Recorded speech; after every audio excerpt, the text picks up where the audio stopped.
Hi, everybody. Welcome to the Tax Policy Center's panel discussion on what Americans think about taxes. I'm Howard Gleckman, a senior fellow at the Tax Policy Center and editor of our blog, TaxVox. Before we begin, just a bit of housekeeping. We encourage audience members to submit questions in the Q&A box at the bottom of your screen. We will leave plenty of time for audience questions towards the end of the program. The event's being recorded and will be posted online at TPC's website in the near future. And if you'd like to join in the conversation on social media, please use the hashtag #LiveAtUrban. We have a superstar panel today. Our guests are political scientist Chris Pharisee of Syracuse University. Chris is the author of the forthcoming book, The Other Side of the Coin, which looks at the very different public attitudes about tax expenditures on one hand and direct social spending on the other. Stephanie Stancheva is an economist at Harvard.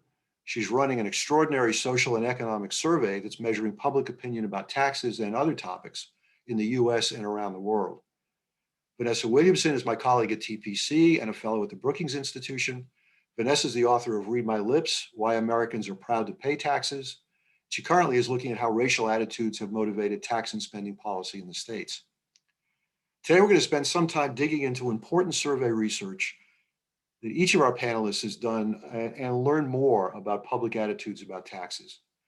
It turns out that most of us misunderstand as much about what people think about taxes as people misunderstand about the tax code itself.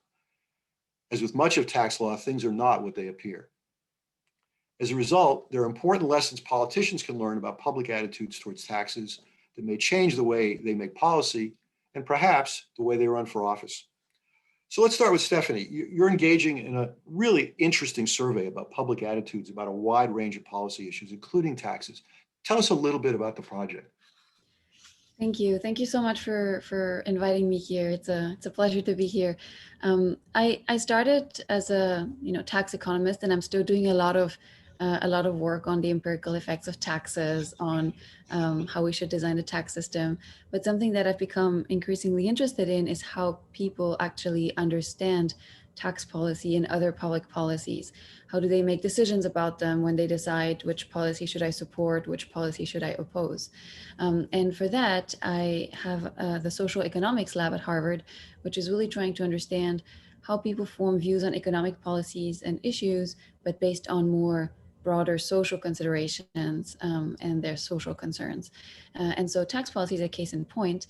What we do is to run large-scale online surveys and experiments where we try to, in detail, understand what are the chains of reasonings that go through people's heads when they decide what policies to support or not.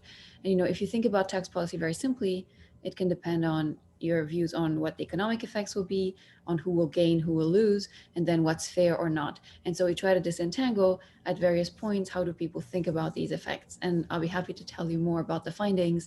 And there's a range of other policies like health insurance, trade policy, monetary policy, climate change, which can be explored and which we're exploring in the same way. So one of the interesting findings I think that all of you sort of come up with is the lack of understanding about how the tax code works. People seem completely confused about how much tax they and others pay. Give me a sense of how that confusion drives their attitude towards taxes. Vanessa, you want to start?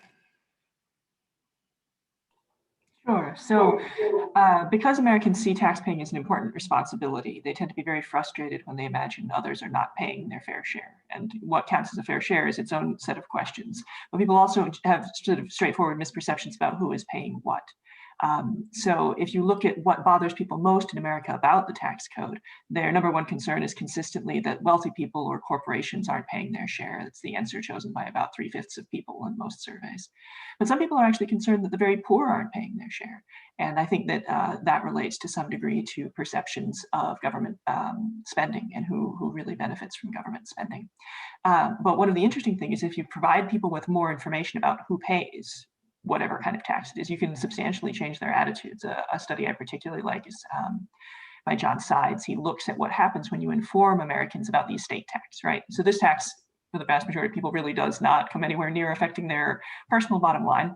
But it tends to be an overperception that the estate tax is paid by a lot of people. So when you inform people that the estate tax affects a very small percentage of households, you find increasing support, and that those households are extremely rich.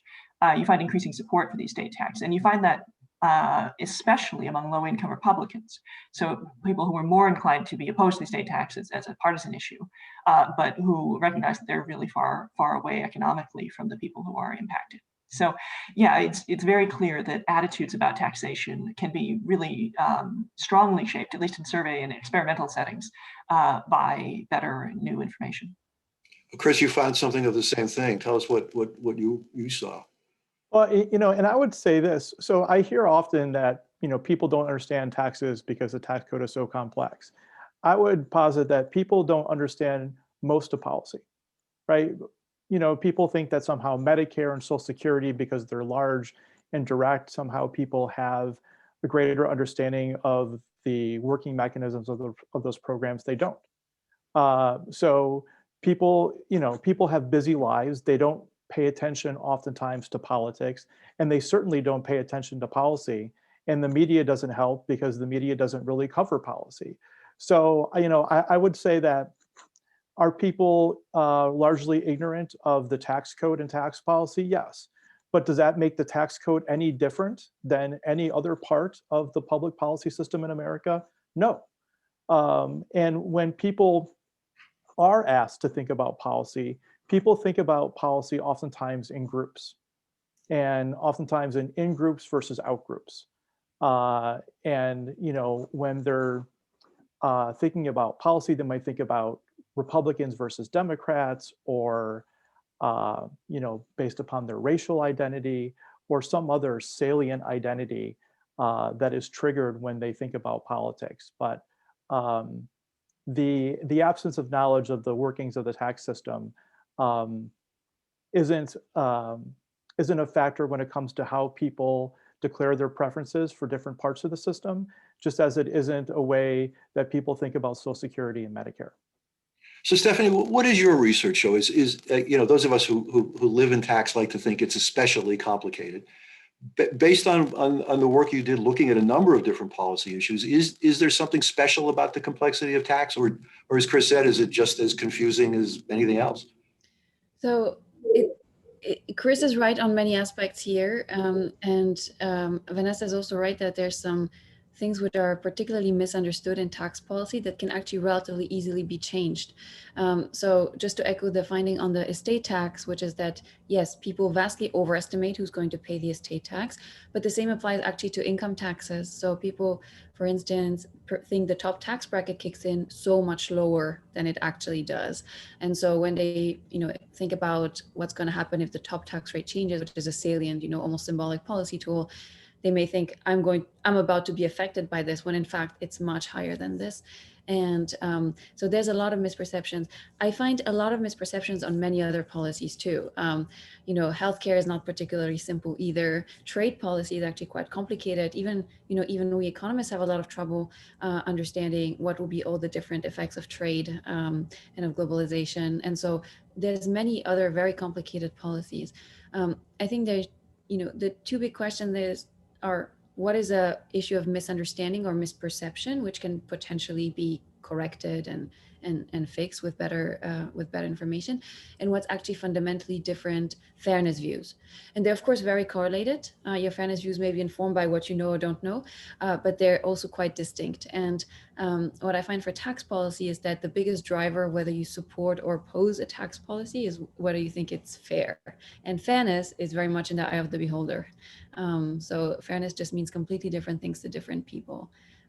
And the issues are actually particularly thorny for the estate tax, since Vanessa mentioned it, because the estate tax creates a fundamental dilemma. If you take the perspective of children, most people actually agree it's kind of unfair that children from different backgrounds start with very different opportunities or get more wealth during their life. But once you make people take the perspective of parents and say, well, is it fair to tax away parents who saved for their kids? Then people actually agree almost across the political spectrum that that's not very fair. And when you put them in front of the trade-off, they have to decide. And that's where, for instance, Republicans tend to side more with the parent side, while Democrats tend to side more with the children's side. But it's quite a thorny ethical and fairness issue. So I want to dig into fairness more in a few minutes, but just for a second, I want to stick with this question of information and knowledge. So Stephanie, one of the things you did as part of your project was you actually made videos that you showed to people to explain to them how a particular tax works. How did that additional information affect their attitude? Was there any kind of directional change in their attitudes? Yeah, so what I was trying to do in all these projects is not just to provide information, and let me say information would be something like, this is how the tax code looks like, or this is a top tax rate, but rather explain how a policy works. So for instance, here's how a progressive tax system works. It takes money from, this part of the distribution, it spends it on transfers or support for lower incomes, etc. And so there's several versions of these, say, tax videos. One of them focuses on only the distributional impacts, without saying this is good or bad, just focuses on the redistribution aspect that will happen because of progressive taxes. The second focuses purely on the efficiency or economic costs of it. And the third, what I call the economist treatment, focuses on the trade-off. So shows both and then says, there's trade-offs here, etc. And what I find is that just by explaining how this works actually makes people much more supportive of having progressive taxes, of having spending on a variety of public welfare programs, supporting lower income respondents, etc. Even if you show them the efficiency costs. So somehow putting them in front of the trade-off and explaining here are the costs, here are the benefits, here's how it works, seems to work. I find the same actually for health policy or trade policy, which is explanations seem to be important as opposed to simply providing facts. So Vanessa, you did an experiment too a few years ago with Vox readers, also looking at this question about how information changes people's attitudes. Why don't you tell us a little bit about what you found?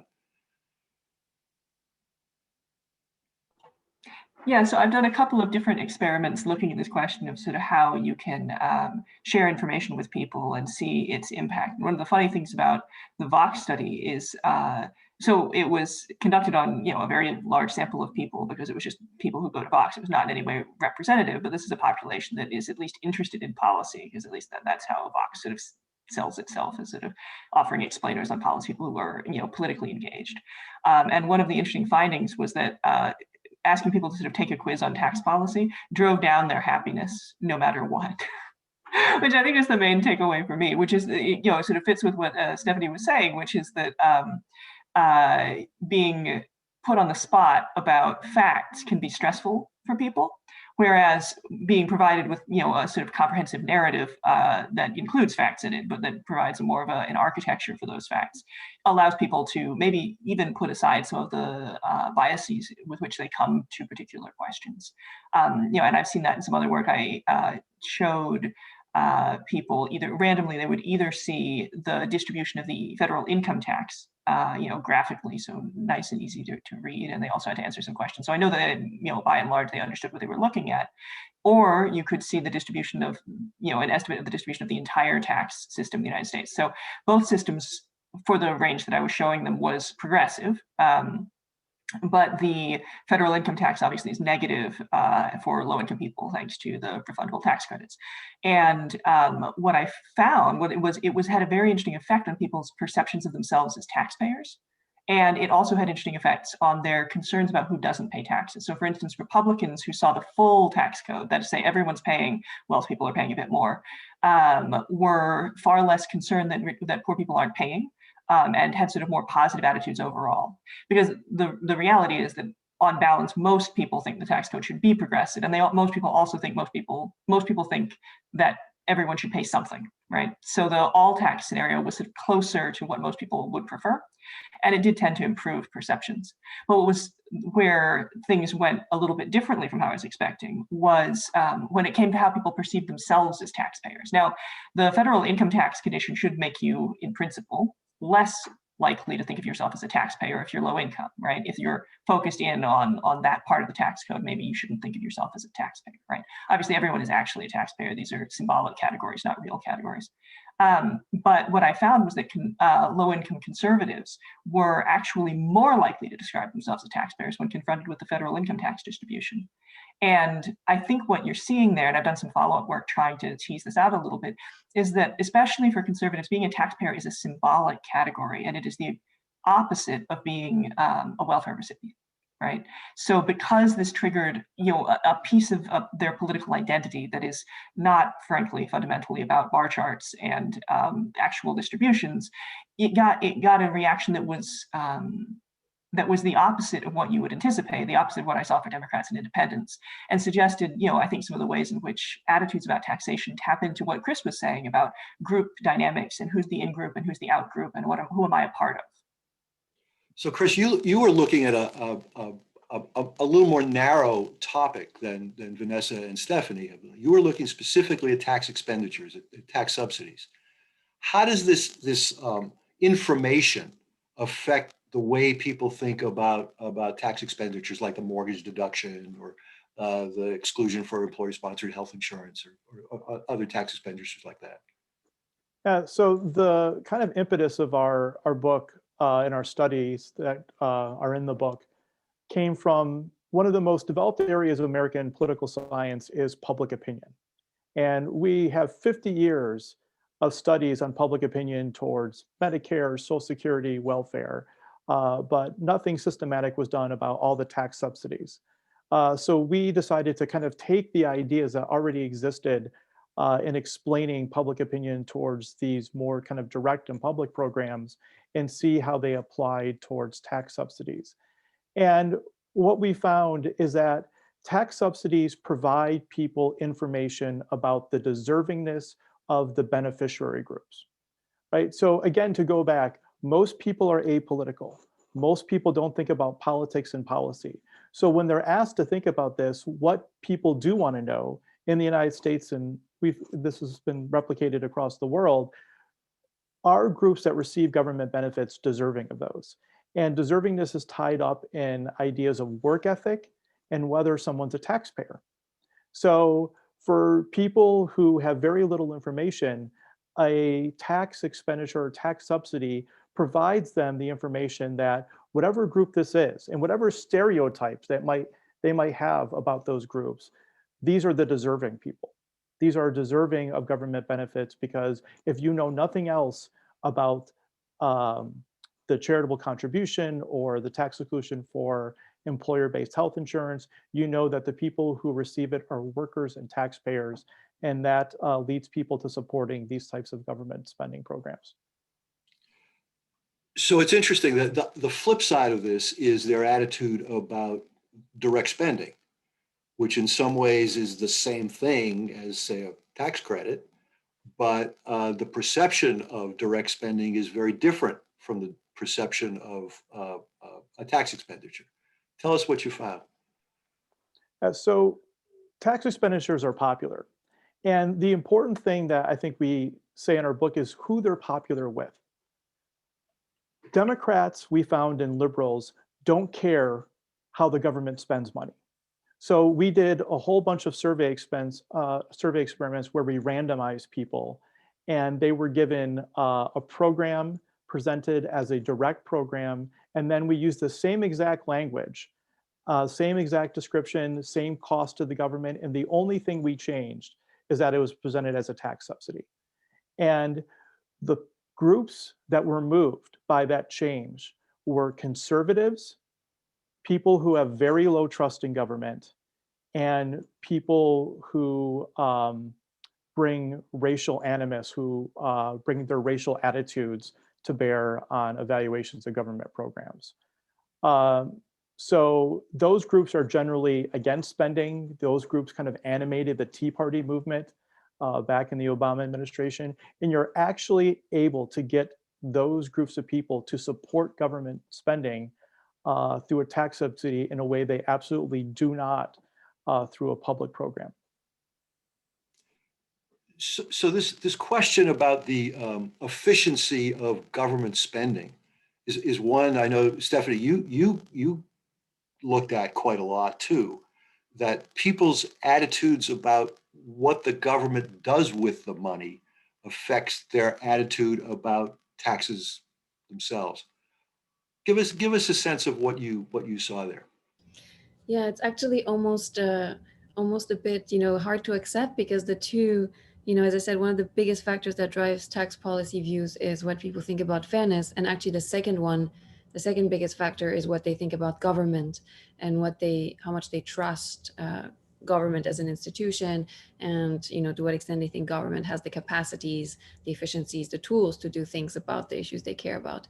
And so I'm saying it's a bit difficult to accept because these are not exactly the things we actually dig into as economists. And so I feel like obviously political scientists would be way better equipped, but they turn out to be incredibly important. So even just priming people with a series of questions on things they don't really like about government. So for instance, things which aren't popular, like foreign aid, the Citizens United campaign, the Wall Street bailout, whatever. You can just prime people to think negatively about government experimentally without actually asking them specifically, what would you do on any policy? And you see that this just makes them want less intervention, less public policies, less taxation. People want just less of it when they get primed to think about negative aspects of the government. And that's been replicated in many different settings. So yes, not just the perceived efficiency, but also the overall trust in government turns out to be a key driver for whether you support or want policies. So Vanessa, in some work you've done, you found that people wildly overestimate how much the government spends on, say, foreign aid and other programs. Yeah, that's right. It was, yeah, I had been doing some open-ended work looking at what people think the government spends money on, not giving them any context at all, but just what does the government spend money on? What are good things the government spends money on? What are bad things the government spends money on? One thing that was never mentioned except to be complained about was foreign aid. There are a couple other, corporate aid was the other one, corporate bailouts and various words for that were the other example where no one talks about it except to say that it's terrible. And so I was curious about this question of foreign aid and what people are thinking of. And one thing I mean, this is not to say that Americans have an accurate perception of the foreign aid budget, right? But a major portion of the overestimate is actually because people are not using the word the way that technical policymakers do. But that distinction doesn't mean that what they're thinking is wholly wrong in any sense. What tends to happen is if you ask people what foreign aid is, they tell you about, in the United States, about the pretty massive military interventions we've put in other countries. Now, perceiving those as foreign aid is certainly questionable, but it is absolutely how politicians tend to talk about our foreign military interventions, right? We talk about them in humanitarian terms. We do not talk about them as sort of like asserting global dominance or something. That's not the language that we use. And so the fact that people have adopted that understanding of what foreign aid is, and therefore are pretty confident we're spending a great deal of money, it shouldn't be understood as, I think it has become in some ways the go-to example of Americans being dumb about what government does. And that I think is a real misunderstanding of what people are talking about. Similarly, people overestimate government waste. It's another category that when you ask how much the government wastes, the figure they choose is enormous. But when you ask them what they mean by waste, sure, sometimes they'll talk about inefficiency, but they're often, in fact, usually talking about programs that they dislike. That doesn't mean they think they're done inefficiently. Normally the problem is they think they're quite efficient, but bad. And so understanding that normal people don't use policy words precisely the way that policy experts do, and recognizing that that doesn't mean that their opinions are without merit or without value or without understanding, I think is a really important part of thinking about how Americans interact with their government. So I want to explore this word bad, and I'd like to ask Chris about it. So does bad mean that they're targeted towards the wrong people, or that they're just, inefficient? The money is just wasted, or corruption, or something like that. Chris, you looked at this a little bit about people's perception about where the money went. We did. So I would say that this also couples with the idea of fairness, right? And again, going back to the idea of people thinking of politics in terms of groups.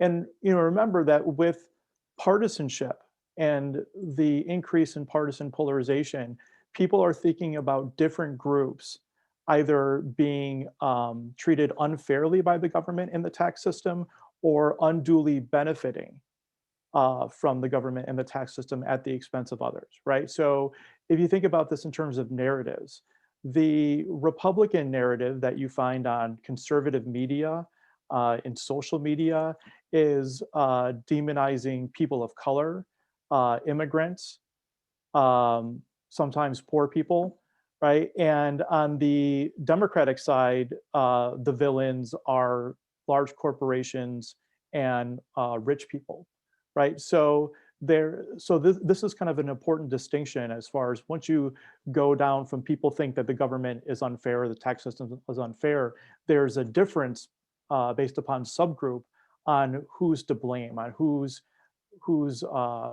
being able to use the system to their advantage in a way that hurts others. And some of the new research in political science is that one of the dangerous things about polarization is that people's social identities have been mapped onto their partisan identity. Where in 1950, if you were a Republican, it didn't say anything about your color or your geography or your religion. That's no longer true, right? So the fact that people's racial identities and their religious identities and their geographic identities have now lined up with their partisan identities means that when they're hearing information, because we need to think about where they're, if they do hear information about taxes, where they're hearing it from, and it's from partisan political media. When they do hear this information, they are hearing about their group being victimized and other groups benefiting, right? And you don't need to say that it's Democrats who are abusing the system if you're on Fox. If you say it's immigrants, or if you say it's people living in cities, people can put two and two together and understand that you're talking about a group that they don't belong to. Stephanie, is that consistent with what you found? There was a lot of information in Chris' response. There were a lot of findings here, but it's true that the sort of entrenchment, perhaps, and the entanglement of identity with your political identity. That's definitely something that you can see on a variety of topics, where the biggest predictor is no longer income, is not education, is not anything except political affiliation. That swamps all other effects. And so that's definitely true, and not just on tax policy, definitely on issues like immigration, definitely on racial issues. So that's absolutely true. Vanessa, you're nodding your head. You agree as well? Yeah, I think there is some dispersion within the Republican Party on economic issues by income. But the effective partisanship is vastly larger than that dispersion. But there is about a fifth of Republicans hold views that are closer on economic issues to the Democratic Party than their own party. But their views on social issues and things like immigration are very much in line with their own party, and those are the issues that are decisive for them. But yeah, it's not that it's not that everyone in a party, of course, is sort of single-minded on every issue, but the extent to which, as Chris said, these various identities are lining up has created very, very strong levels of partisanship and very strong levels of opposition, negative attitudes about the other party in addition to positive attitudes about your own party. So to put it in layman's terms, if my team is opposed to a particular government policy, I'm going to be opposed to that policy. And if my team is in favor of it, I'm going to be in favor of it. That's exactly right. And that's one of the reasons why tax subsidies have an advantage, is that they're hard to politicize, right? So I don't know if people saw this, but they did a poll on Garth Brooks after he sang at the inauguration. And they had a poll of his favorability by party before the inauguration. And Republicans became less favorable towards Garth Brooks, and Democrats became more favorable after he sang a song at the inauguration, which is to say that everything gets put into these partisan camps in this day and age. But tax subsidies, because they both kind of enjoy bipartisan support largely, and also the kind of cues they're sending to voters that this is both a social program, which Democrats favor, but also kind of a tax cut, which Republicans favor, make them difficult to politicize. And in an age of negative partisanship, where it's so easy to demonize people and programs, it gives them an advantage in the policy process. Yeah, if I can jump in with just one more this is an anecdote, but it always sticks with me as an example. When I've been interviewing people about their attitudes about taxation, I was interviewing a young woman, a white woman from the American South, very likely to be a Republican demographically speaking, and certainly a Republican herself. She wasn't hugely up on tax policy. She wasn't completely clear on the party's positions. But at one point, when I was talking to her about the various programs that she supported and opposed, she said, "I sometimes worry I'm a communist," because she supported these policies that, I mean, very middle of the road liberal policies. But basically where she's from, there's the Republican Party and then there's the communists. And so she was worried she was in the wrong camp. But the idea that the idea that there was another camp that was, even 30, 40 years earlier would have been the only party that she would have been a part of, had just sort of disappeared from the sort of political map that she was working with, looking at the world. So I think that there is this very strong sense of identity that is so strongly tied to partisanship now that it's really made the range of political options narrower in important ways when people are asked to consider what government should do. Stephanie, is this depth of partisanship consistent with your survey research in other countries? Is this happening everywhere? It's actually hard to it's hard to compare because parties look very different. So I'm from France, and the parties have been shifting quite a lot, actually. The current president is from basically a new party that emerged as a sort of initially split off from the Socialist Party, but moved more towards the center. There's some policies which could be called, much more right-wing policies. So the landscape hasn't been as stable in a sense. And so because of that, I feel there's less of a super clear-cut, Republican Democrat type divide. But what's true is that in all countries we do see like the extreme wings rise and sort of grab more of the narrative and more of the policy issues. So in France, the extreme right with Marine Le Pen, but also the extreme left, the Communist Party. So those have been happening in many countries, and very, very polarized around the issues of openness, immigration, globalization, including issues of jobs being outsourced, of foreign companies operating in their country, etc. Those have been the major issues along which these divides have been happening. So we've talked a little bit about how ideology drives people's perception of fairness. I'd like to explore with you all how other demographic issues, for example, drive perceptions of fairness. How important is race in people's perception of fairness? Anybody can start. Vanessa, you want to take a crack at that? Sure. So race is in many ways determinative of American politics and has been forever, the entire time, in all of American history. But I think particularly the issue of taxation has in some sense been under-recognized, right? The way in which talking about welfare is a dog whistle is well known. I think in just in politics in general, and is certainly well identified by political science. But the way in which taxation, what Chris's work has done, has been really novel and interesting in sort of identifying the way that being a taxpayer is treated differently. Is I think is sort of a newer line of work. But what's interesting is that identity of the taxpayer as a sort of a code word for being an upstanding citizen and therefore white. Is not new, is not something that came about with the Reagan Revolution or even going back to Goldwater. It's in fact much older, but it comes from the previous period of expansion of civil rights to Black people, right? So if you see Goldwater and Reagan as a reaction to the first civil rights movement and the sort of rhetoric about welfare as part of a reaction to the expansion of government access to Black people, the previous example of expansion of access to government for Black people was Reconstruction, the period after the Civil War, the brief period where Black men in the South were allowed to vote and held elective office. In the state of South Carolina, for instance, the majority of the legislature was Black in the Reconstruction period.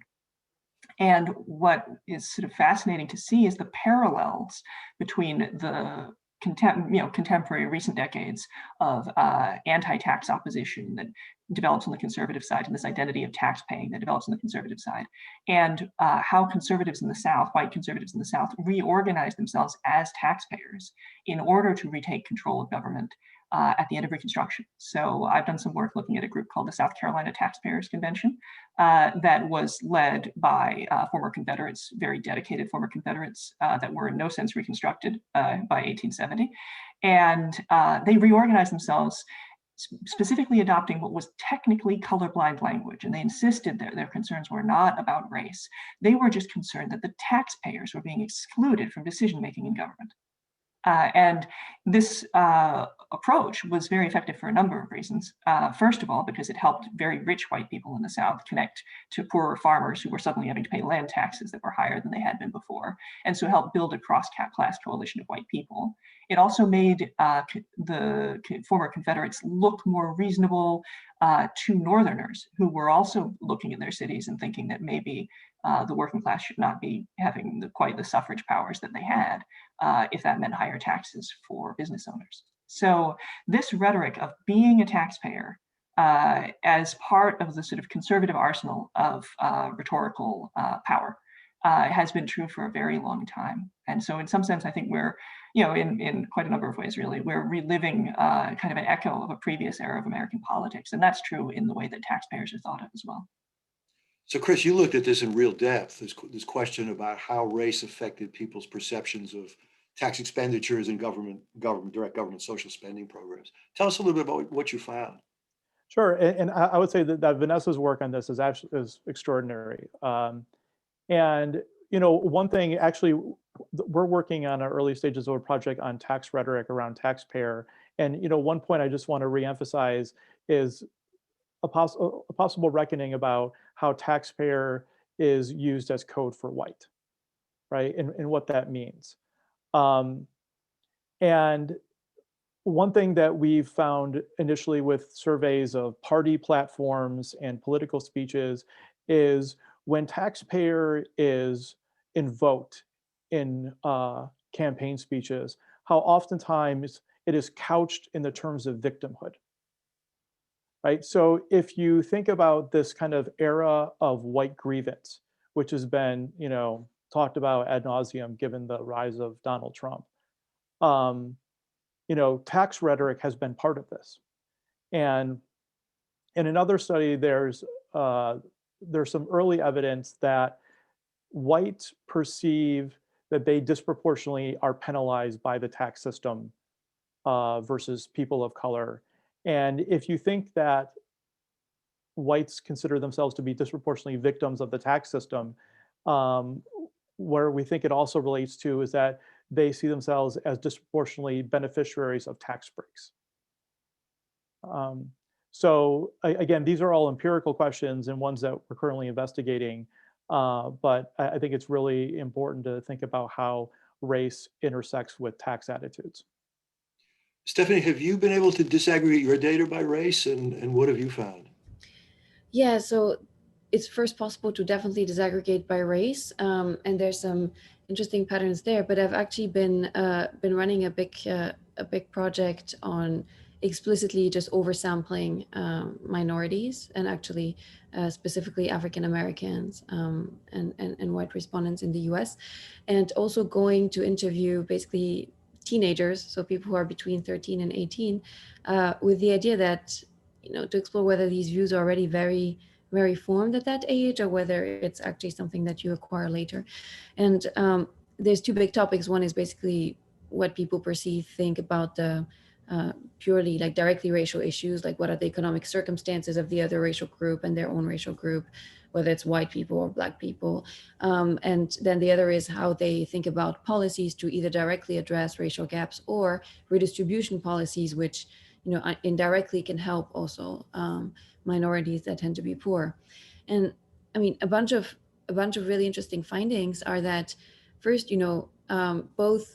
both groups, Black respondents, white respondents, tend to be quite inaccurate about the other group's circumstances. So, for instance, white respondents tend to really not perceive quite some of the dire circumstances in which Black people tend to live. And then on the other hand, Black respondents tend to really overinflate how well off white people in the US are.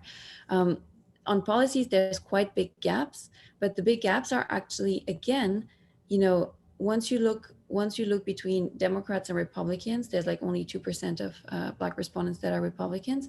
The biggest gaps are between Republicans and Democrats. In the end, white Democrats tend to actually think on policy issues almost the same way as Black Democrats. in terms of redistribution policies, in terms of racial policies. But there's definitely still a gap there, but it's much smaller than the gap between white Republicans and white Democrats. And then the final thing is that it's quite striking how different the views are already for teenagers. So whether it's between Black and white teenagers who very much respond, in line with what their the adults say, and for whom even the partisan gaps are quite pronounced. So we don't ask them about their own political affiliation, but we ask about their parents, and we know what the parents' political affiliation is. And they show pretty much the same partisan gaps as the adults do already. So I found that very striking how these views are already among teenagers pretty much, perhaps not fully formed, I wouldn't say that, but at least, internalized from the parents. So Stephanie, I just want to pick up on one thing you said. You said that the perception of whites is that Black people are better off than they actually are. Chris, I think what your finding was the perception of whites is that that Black people are poor and are benefiting from these government programs. Is there some inconsistency there? I can answer. I think that I don't think there's any inconsistency. So there's this very strange pattern that I can't explain, but it's been shown in other work. People actually tend to overestimate the share of minorities, period, quite a lot.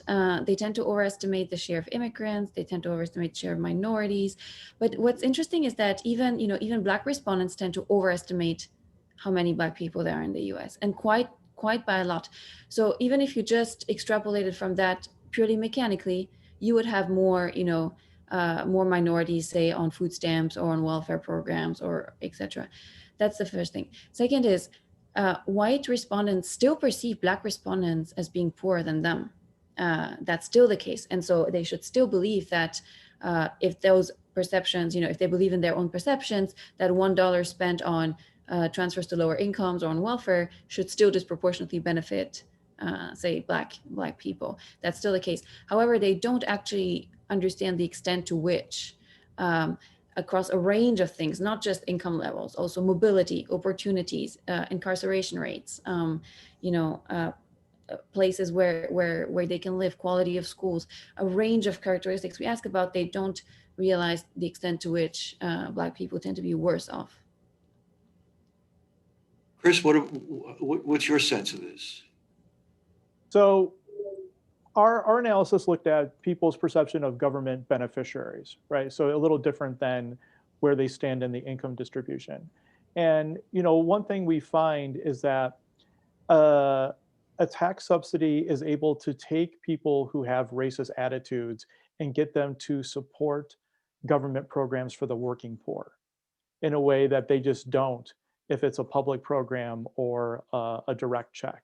So in a way, it kind of either disables their kind of racial lens through which they want to view government programs, or it allows them to say, well, these are people of color who are deserving because it's a tax subsidy. So therefore, I support giving any government benefits to people as long as they're deserving. Vanessa, what's your perception of this? Well, first I'll just emphasize a point that my fellow panelists have already made, which is that if you ask people to estimate something that is a low percentage, they tend to overestimate it.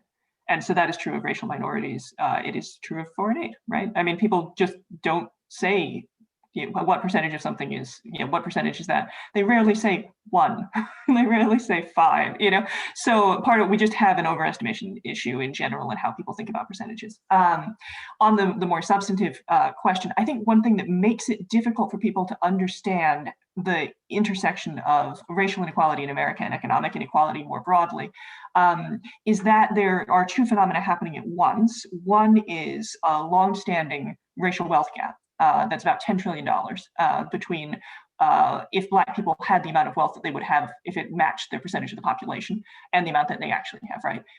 But at the same time, there's a racial wealth gap. There is also extreme concentration of wealth in America.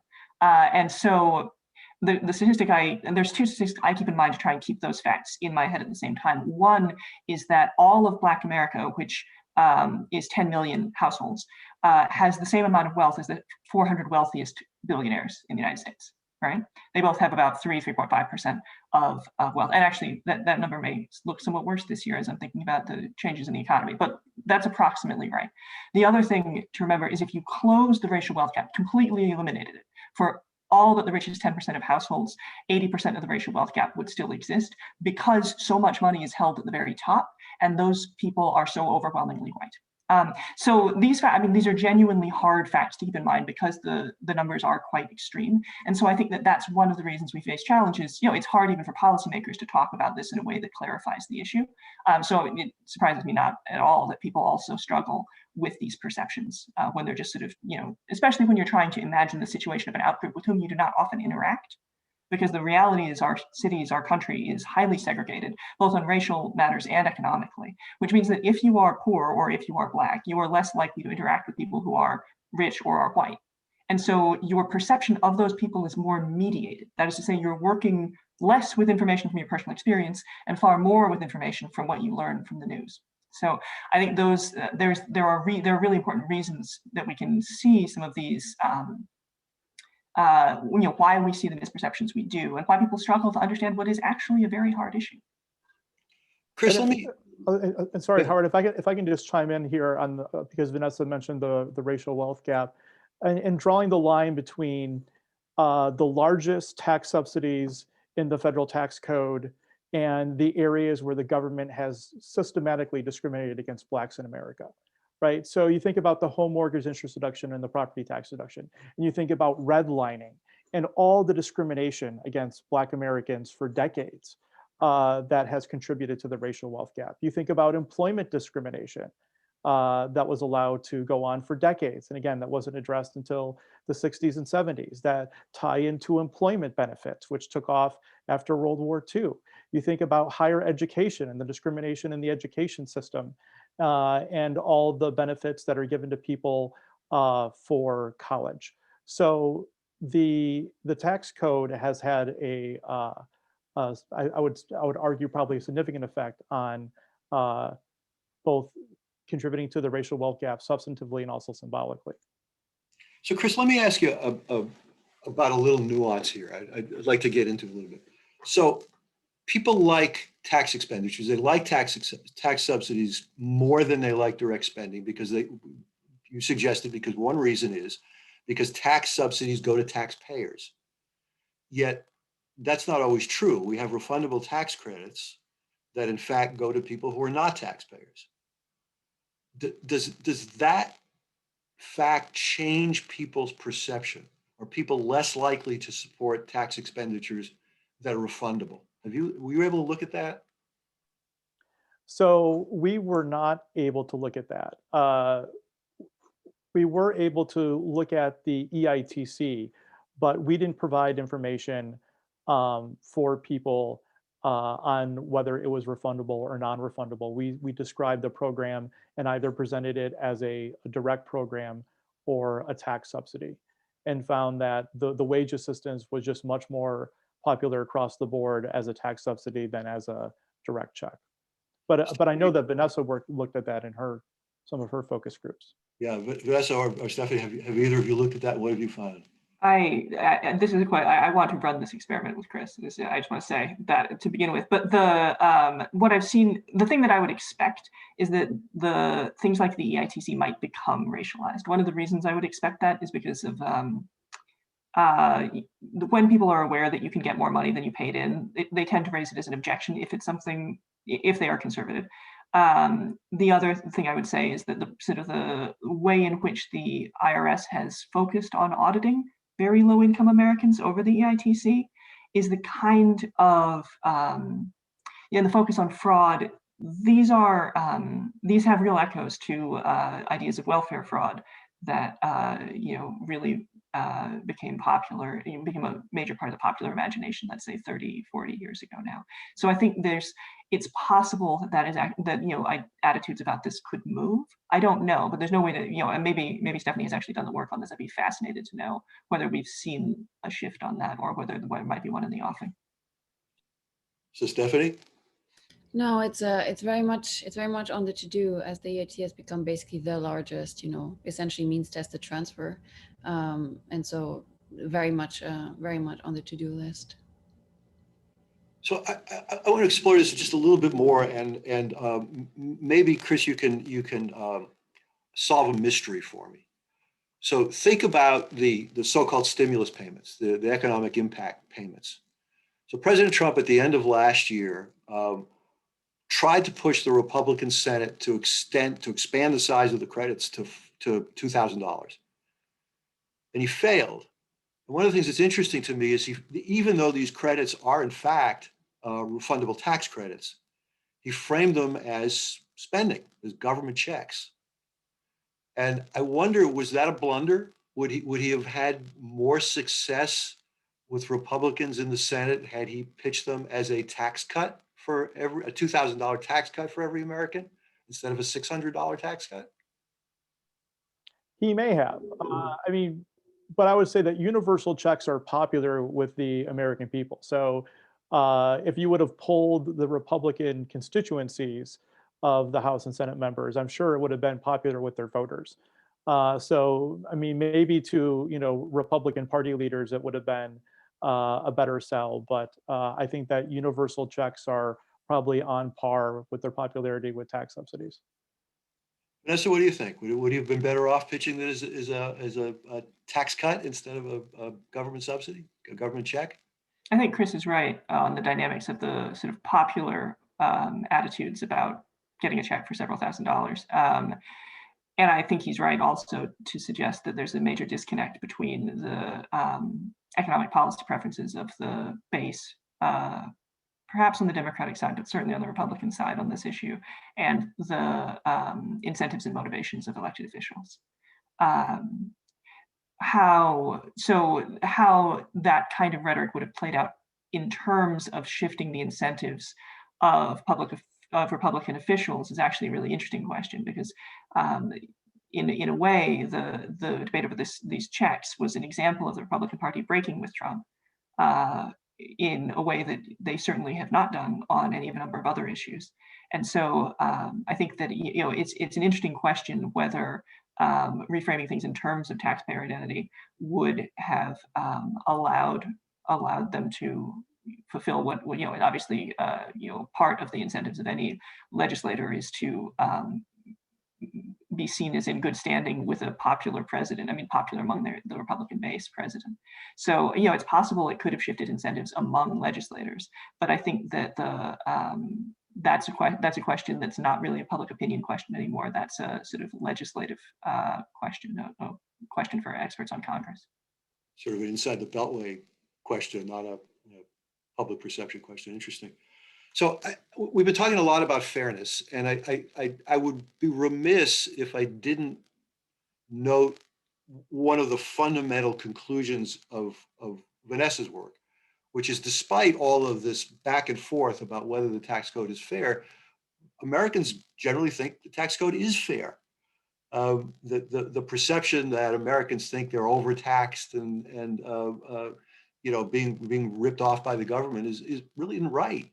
So Vanessa, it's probably good for you to kind of set the base here about what you found about what people think about the tax code in general. Yeah, so I spent some time looking at points of agreement, since it's very there are an enormous number of points of particularly partisan difference on the issue of taxation. So I spent some time looking at what Americans agree on. The most consensus view that Americans hold on taxes that I have found, and it is an extraordinarily high level of consensus, is that paying taxes is your civic responsibility. That is to say, Americans have very high commitment, sort of tax morale, that it is your responsibility and your job to pay taxes. And you can ask that question in any of a number of ways. you can ask it, giving people an out, saying, oh, the government wastes so much money, so it doesn't matter if you hold back a little on your taxes. And this question's been asked for decades, and the attitudes are really consistently very, very positive about the responsibility of taxpaying, right? The way the IRS happens to ask it is whether taxpaying is a civic responsibility of every American or civic duty of every American. That gets more than 90% agreement among Americans, which is an exceptionally high level of agreement on the survey question. When I looked, sometimes it's 95%. When I looked for questions of a similar level of consensus, you're really getting into questions about whether the moon landing happened or whether Elvis is still alive. I mean, wild out there questions. So so there is a consensus view that taxpaying is an important civic responsibility, and that is something that Americans hold consistently and both through time and across the population. People also tend to see that the problems with the tax code are not about how much they themselves pay. The problems that people identify in the tax code are, first and foremost, that wealthy people and corporations are not paying their share. The third most popular answer tends to be complexity. That this is just hard to understand, which is certainly reasonable. And then eventually you find some people with concerns about how much the poor pay. But the amount that they themselves pay is very rarely in the top set of concerns that people report. So though there is enormous partisan divide on taxation, there are areas in which there is real consensus. Stephanie, is that consistent with what you're finding? It's very consistent. What are the main concerns once you ask people about tax policy? You can do this, with open-ended questions, as Vanessa was alluding to earlier, where you don't prime people one way or the other, but just let them answer freely. What are your main considerations when you think, say, about the income tax or the estate tax? And then you can do, topic analysis, grouping words into different topics and see who says what. And distribution issues come up first and foremost. So I think those are the issues Vanessa mentions when she says people are worried about wealthy people or higher income people not paying their fair share. People are also worried about the bottom of the distribution. Those views are, however, much more pronounced on the left, so among Democrats, than on the right. They decline actually quite steeply as you move to the right. What's rising is concerns about government. So issues about the government spending too much, the government being wasteful, those rise sharply as you move to the right. And then, mentions of the word fair or unfair, they're just so evenly distributed and they come up all the time. That's the sense in which, it's really in the eye of the beholder. For the estate tax, actually, just as a fun or, as a fun question here, what is the major concern that comes to people's mind if you don't, prime them? It's double taxation. It's that it's income that's already been taxed. And that's actually quite consistent with what we spoke about earlier, which is, if you think that a third of households will be subject to the estate tax, you can start thinking, wow, this is potentially a lot of income that's already been taxed. Once you realize it's less than 1 in 1,000, and actually a lot of it has been, for instance, accumulated capital gains or things like that, you probably would think about it differently. So it's internally very consistent. So I want to follow up on what Vanessa said, which is this sense of public obligation to pay your taxes. And Stephanie, as you just noted, we're living in a period of deep distrust of the government. And I wonder whether any of you think that this deep distrust is going to erode that sense of obligation to pay taxes. And to be extreme about it, put the whole idea of a voluntary tax system in some jeopardy. What do y'all think of that? Vanessa, you want to take a crack at it first? Yeah, so I think distrust of government has been high for a long time in the United States. It was remarkably low in the mid-20th century, and it grew dramatically and remains high. There's a funny, I guess what you'd call the opposite. I guess a spike in trust around 2001, which you see in some other questions where people just sort of a bit of a rally around the flag effect. But otherwise, it's a relatively stable, relatively high levels of distrust, both in government and in other institutions. There's less trust in the media. There's less trust in a lot of aspects of civic life. Now, that's, I think, for any person who's interested in social science, that's worrying. But it has been stable for some time. I was interested, though, in whether the rhetoric of Donald Trump would actually change people's commitment to this idea that you have to pay your taxes, because he was different from other Republicans. in that, as Mitt Romney, for example, insisted he had always paid at least, I think it was 13%. Insisted that he had paid that much. He'd never paid less. So that really is an example of someone, at a very high bracket, still insisting that they're following the norm of tax paying, right? That they're still fulfilling this American sense of civic commitment to tax paying. Donald Trump did not do that. He said that he was very smart and did not pay taxes. So I was curious if this would substantially shift the numbers in this very stable data that I've been looking at for many years, and it didn't. Honestly, it didn't shift it very much at all. So, I think that there are real, more broadly, on issues of taxation and trust in government, more broadly, there's been a real fraying of the social fabric in this country, the civic fabric of this country. And where that's headed, I think, is very hard to say. But I do think that, at least for the sort of initial shock period of where I might have expected to see a shift, given that a very popular with a certain percentage of the public figure had taken what was basically it had taken a public position that basically no public official had, which is that you don't have to pay taxes because if you're smart enough to get out of it, good for you, didn't provoke much shift. And it was pretty well reported, so it's the sort of thing people would have heard around that time. So I think that the stability of that attitude is probably going to persist, at least for the foreseeable future. But we do live in very unusual times. I certainly agree. Yeah, I would be interested to see what happens if the government is able to successfully vaccinate people by the end of summer, and then if the Biden administration claims credit for it, right? I mean, this is obviously the number one issue that people are dealing with is the pandemic. And if that somehow claws back some trust that people have in the US government, which maybe, has spillover effects on other policies. Stephanie, did you see any Trump effect in the research that you did? There are a lot of big differences by Trump voters, even relative to other Republicans for sure. But what I wanted to say about this issue of paying your taxes or this being a social norm, I make a big distinction between what people want for tax policy to be, right? Which is think of it at the design stage in a sense. If I could vote today on tax policy, what would I like? Where all these fairness concerns come in, etc. Versus once the tax policy is in place, do I comply with it or not? And so actually, there's a lot of great studies, not done by me, but whether it's in the US or in Denmark, etc., that show that, at that point of like compliance, it's really the bulk of it is due to the enforcement capacities of the government. It's not about social norms. It's not about, people's, warm glow from paying taxes, etc. Places, incomes, and people that are subject to third-party reporting and withholding pay their taxes. Others can avoid and do avoid. So it's like I make this big distinction between sort of ex ante, what would we like tax policy to be, versus ex post, do I comply with it? Where many studies have shown it's really just about the enforcement. So I'm going to give the audience a chance to ask a few questions. We've got several that I've gotten.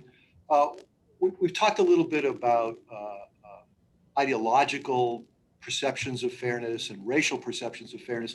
One of the questions is, does the study show any impact of higher education on views towards taxation and government spending?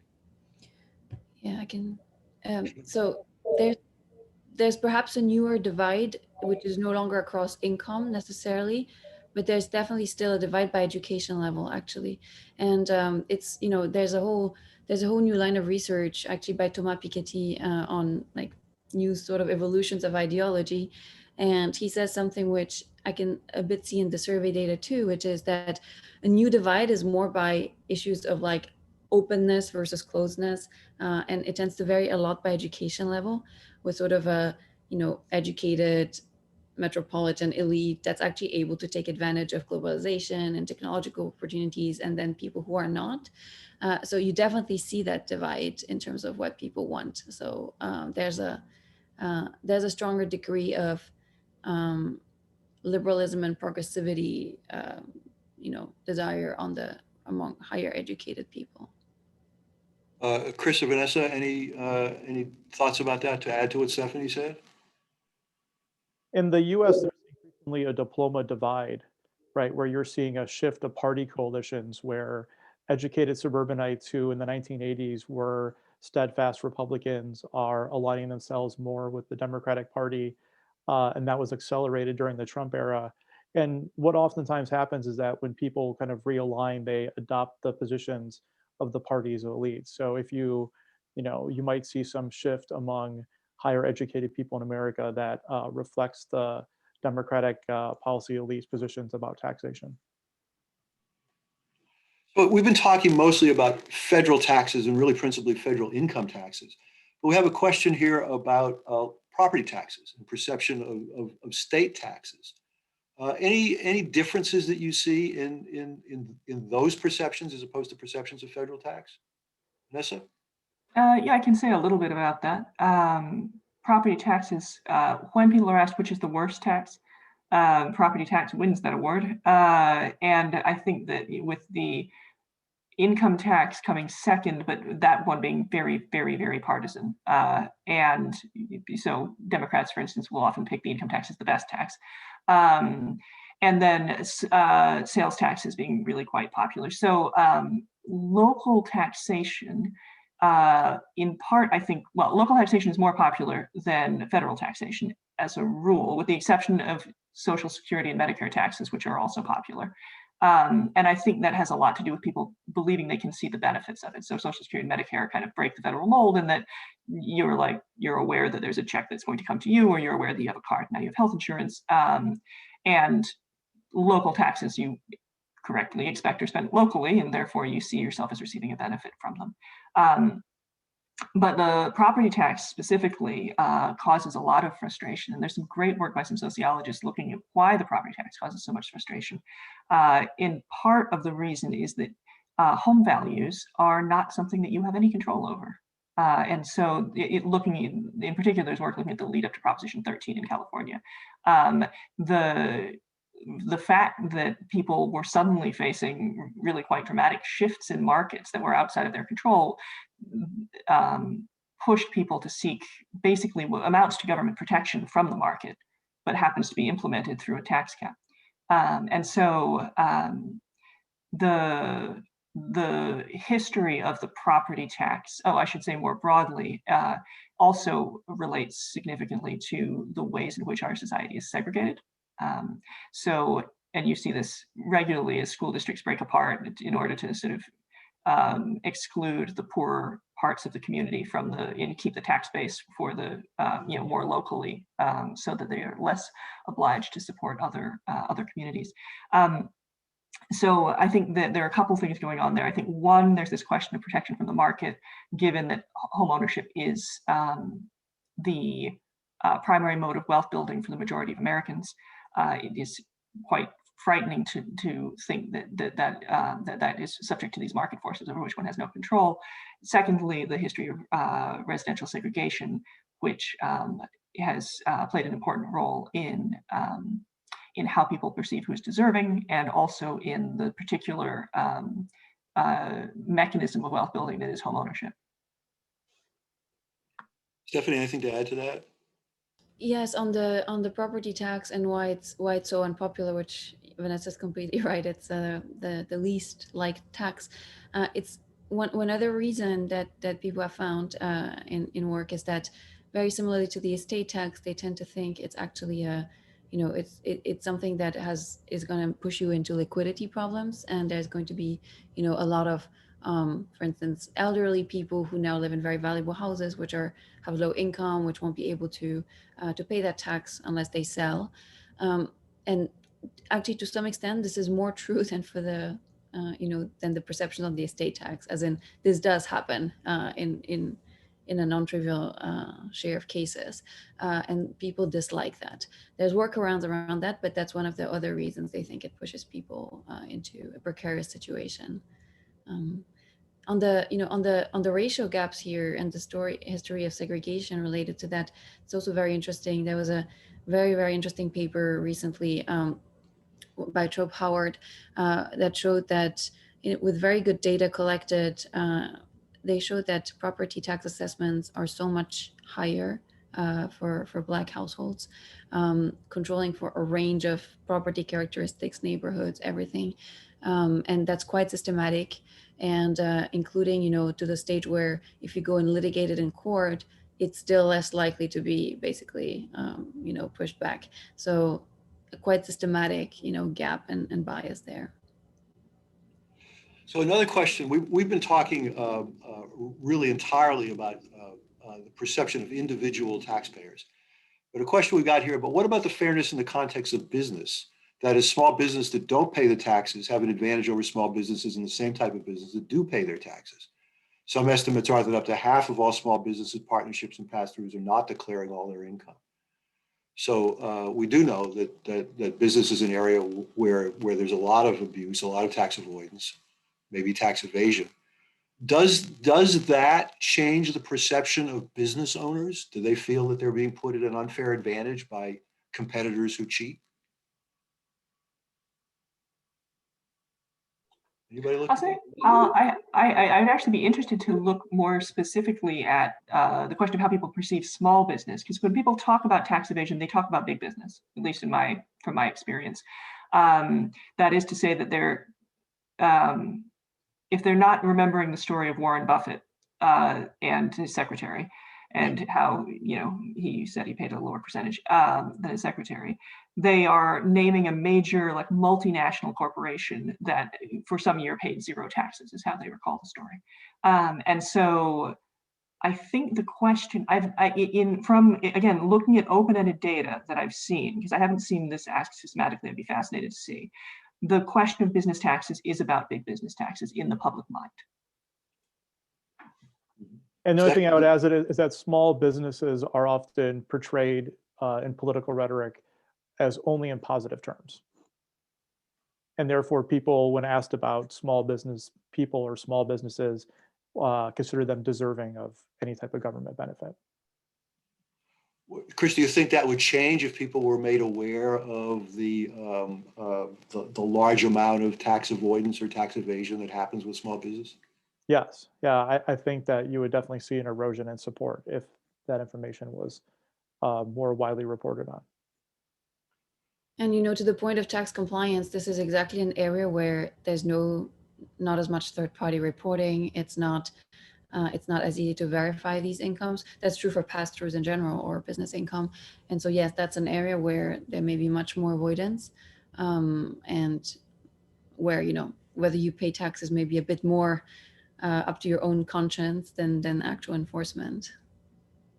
Yeah, and of course, we just saw Congress restore the 3 martini lunch, which was a dramatic example of where companies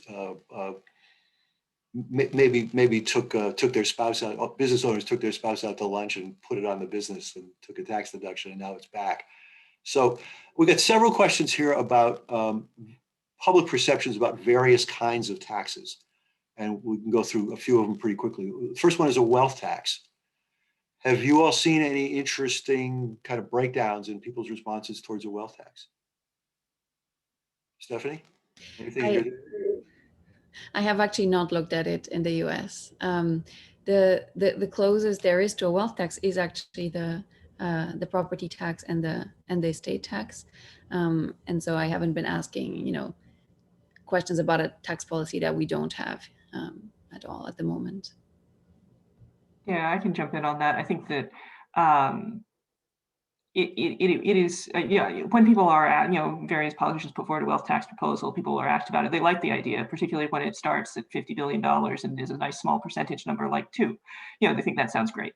But that I don't think it's right to compare those kinds of survey results to attitudes about taxes that actually exist. Because the taxes that new proposals, people probably don't have as much of a prior in terms of their partisanship. You can ask the question in a way where they would, where you can say Bernie Sanders has proposed blah, and then people's partisanship will kick in, or Elizabeth Warren or what have you. But as a rule, if you don't specifically ask it that way, people will not have the partisan cues that they need to assess the question, and they will not have been receiving information for literally decades on, the iniquities of the estate tax or the unfairness of the income tax or what have you. So while wealth taxes poll quite positively, and they certainly do, I wouldn't I wouldn't have any confidence that if a proposal were actually moving through Congress, those attitudes would be stable. So another question, a related one really, is about capital gains taxes. Is there a perception that rich people are using capital gains taxes to avoid paying taxes or paying taxes at a lower rate than I'm paying? And does that create some sort of resentment about the tax system? Stephanie, have you looked at that? The only thing I've looked at related to capital gains is, asking people about the composition of estates, basically what share of it is actually money that's never been taxed. And as I said, people tend to really underestimate that. It's not that we have perfect estimates by any means, by the way, but based on the estimates we have, it's way more than what people think. So that would suggest that the average respondent doesn't quite realize to what extent capital gains can go accumulated and unrealized for a while for tax purposes. Chris, as a political scientist, what's your perspective of this question about taxing wealth, whether it's through capital gains or wealth tax or something like that? Is that something that people generally support? As Vanessa suggested, you're taxing the fellow behind the tree, to borrow a phrase. Does that generate a lot of support? Yeah, the perception that the rich don't pay enough has been consistently high for as long as we've asked the question. So people are therefore generally supportive of raising taxes on the uber wealthy. But as Vanessa mentioned, like the second that this would hit political reality, when it's presented as the Warren Sanders idea, people would fall into partisan camps, and attitudes towards the wealth tax would simply reflect partisanship in the electorate. On the capital gains tax, I think we pulled that once in one of our surveys, and it wasn't very popular. And I would just think because people realize that they don't qualify for it, right? So it's not something that would affect their lives, and they have the inclination that it benefits rich people. So therefore, it's not as popular as other tax subsidies for breaks. Can I jump in quickly just on one aspect here? Please. Once we start talking about, policies which honestly are complicated, we as economists are currently writing, 50 papers a week about what wealth taxes would do, how they would look like, what assets, etc. I feel like that's where, sort of opinion polls can become a little bit misleading. I think it's to Vanessa's point, especially when it's something that doesn't yet exist and happen.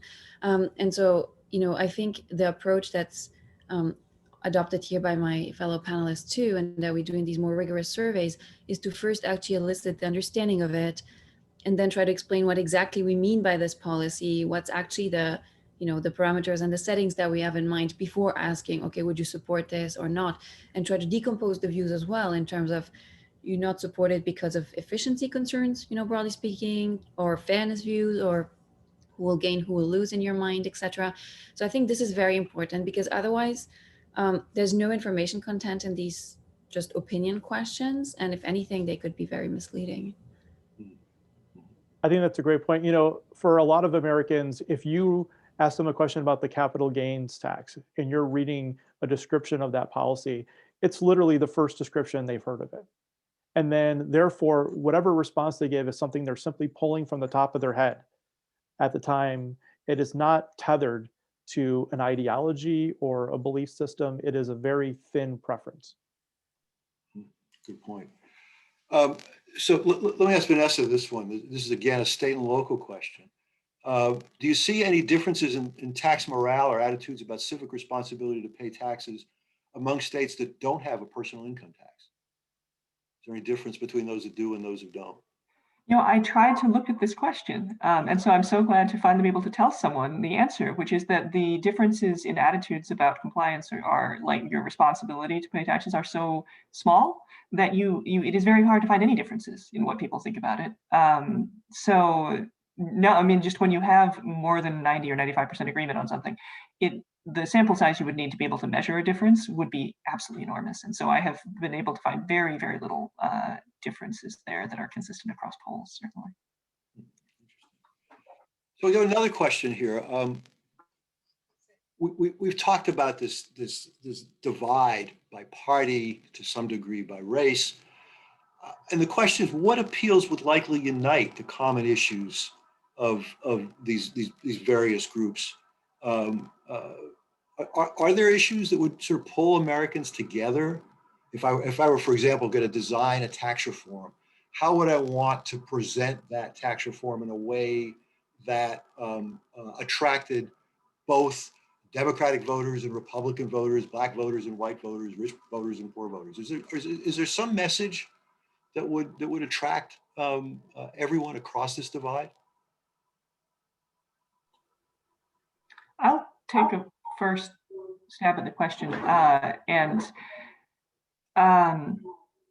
I think that it is a misunderstanding of the role of public opinion to imagine that it drives public policy.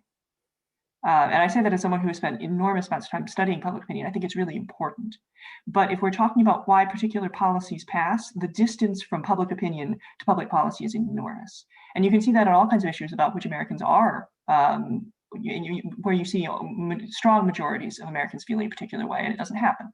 A good example has been for many years the minimum wage, the federal minimum wage. Americans like the idea of raising the federal minimum wage. They also like the idea of background checks for gun ownership and various other kind of mundane protections in terms of gun safety. Those things poll extraordinarily well already, but they don't happen. And so when we're looking at why certain policies succeed or fail, I think it is usually that I would not go first to a question of whether most Americans think it was a good idea or a bad idea. I think our politics is instead the result of organized interest groups organizing themselves within a party system. So what you need to think about is what groups are powerful within the parties and what institutional factors put those parties in charge. And I think particularly in the American case, as far as I understand it, to a lesser extent in other countries, we have a very, very strong set of veto points. That is to say, our system is very inertial. So the outcome you're most likely to get is very, very little change in the American political system because there's so many places where new policies can be stopped. It also means that in the American system, it is particularly unlikely that having majority support will result in change because the supermajoritarian support is required for most things. So that is a little bit of a bleak assessment, but I think it is important not to imagine that the fundamental problem of getting things done in America is that American people are inexorably divided at the level of individuals. They certainly are very strong partisan divides and attitudes, right? But the problem of progress, of legislative achievement, is to me primarily an institutional problem rather than a problem of the hearts and minds. Chris, we got a political scientist perspective on this? Yeah, I mean, Vanessa's absolutely right. I mean, the way the political scientists think about public opinion is that it creates boundaries within which policies are more probable or less probable, but not at all deterministic. And also, I would add that the level of analysis you're pitching a question to voters matters. So if you ask people, is the tax code too complex? Everyone's going to say yes. But what's responsible for the complexity? It's tax subsidies. And, as we show in our forthcoming book, like these enjoy 60, 70% support, all the major ones. So in the abstract, do people want a simpler tax code? Yes. Do they support paring back any of the actual subsidies that would make it simpler? Not really. Of course, that's what happened to the Tax Cuts and Jobs Act, right? It started as an effort to get rid of subsidies, and in the end, almost none of them went away. Another question is, do clear demonstrations of government effectiveness and efficiency improve public views of tax policy? So I'll throw out a hypothetical, and Vanessa alluded to this before. Let's imagine that the government is wildly successful in vaccinating people. And 3 months from now, the whole country is vaccinated and COVID has gone away as a public concern. Would that change the perception of taxes among those, let's say, Republicans who are skeptical of government and skeptical of the taxes that pay for it? Stephanie, what do you think? The hypothetical, I know, and you don't like that. I would have to really extrapolate, but what I can say is that in experimental work, when you try to shift the views of government, it's quite asymmetric. So it's much easier to make people distrust the government more and think it's less efficient and prime them negatively than it is to improve it. That's just experimental. And maybe the vaccine will be, such a huge achievement that this will sway public opinion. But I can't guess that. But I can definitely tell you that in work done, it's asymmetric. It's much easier to shift people negatively on that. Chris, what do you think? Uh, it won't happen as long as we have one party in a two-party system that has as part of its platform to run against government and to criticize government and to, regardless of the reality of the efficiency and functioning of government, say to their voters that government is inefficient and that government is wasteful and that government is the problem. So you're going to have a takeover of the Republican Party by people who tell their voters that government can be used for good. Now, that could be providing subsidies or through changes to regulation, but as long as you have a whole party who's dedicated to portraying the idea that government doesn't work, you aren't going to have a rise in the level of trust in government in the United States. Vanessa, anything to add? Yeah, I think that my co-panelists covered, Okay. some really important points there. Okay, we just have just a few minutes left, and I want to ask sort of an academic researcher's question that we got. How should your findings about perception affect the way you perform empirical research and model behavior? Does it change what you've learned change the way you do your work? Stephanie, as you go through this massive research project, does it evolve?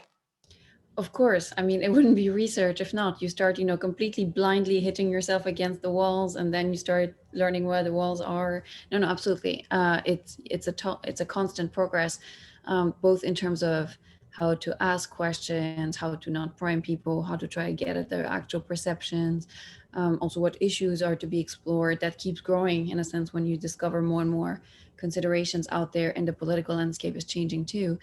And then there's, lots of interesting sort of, I would say, methodological innovations that happen. For instance, now we're able to match the survey data to actual very large scale administrative data and see what the real counterpart is. We can't do it in the US right now, unfortunately, but for instance, in Denmark, you can match it back to people's whole income histories, even to their parents, and see, based on what has happened to them, what are their views today. You can also use, real things that have happened and sort of survey people in strategic places to see what the effects of those real things was on their views, potentially decades later. So for instance, we're looking at where immigrants arrived in waves at the beginning of the 20th century and how that actually persistently created different views and attitudes today in people in those areas. So lots of things to be done. Vanessa, do these findings change the way you do your work? Yeah, I think two aspects of my work I think are the avenues that I think have been really productive that I want to keep walking down. One is the importance of open-ended questions to me, because a thing that can be easy to forget is that the concerns and interests of the researcher are limited by our social and economic position, right? And the reality is that people who ask questions of Americans usually come from the same kinds of backgrounds, which means that we're asking about things we care about as a rule, or we're asking about things that we see as influential in politics, which is again, heavily dominated by wealthier, higher socioeconomic status questions and concerns. So particularly on taxation, I think it's really valuable to use open-ended questions. Also because what Americans know influences what they believe. And so understanding not just whether they know the facts that we think they should know, but what categories are they using to describe their experiences? And so that to me is a really critical question in thinking about taxation and in thinking about public opinion more broadly. The other piece is that I've gone in a very historical direction in the last few years of my work, and that has been a real joy, I have to say, both because I just happen to enjoy the methodological kind of work that it is, but placing the contemporary experience, the contemporary understanding in that longer context has just been something that I found really valuable for my understanding of these issues. Chris, last word. Has this changed the way you perceive your work and the way you do it? It has. I think there's lots of promise in cross-national studies, especially at the kind of subnational level in the United States, to kind of exploit all the differences across tax systems and finding out more about people's tax attitudes, and also how people connect perceptions of programs and benefits back to their perceptions of the tax system. Because I really think that people think about these things in pairs and not just in silos. Okay. We are out of time. Thank you, Chris Pharisee, Vanessa Williamson, and Stephanie Stancheva for a fascinating conversation. Thanks to the audience for participating, and we hope to see you all again soon. Thank you. Thank you so much. Thank you.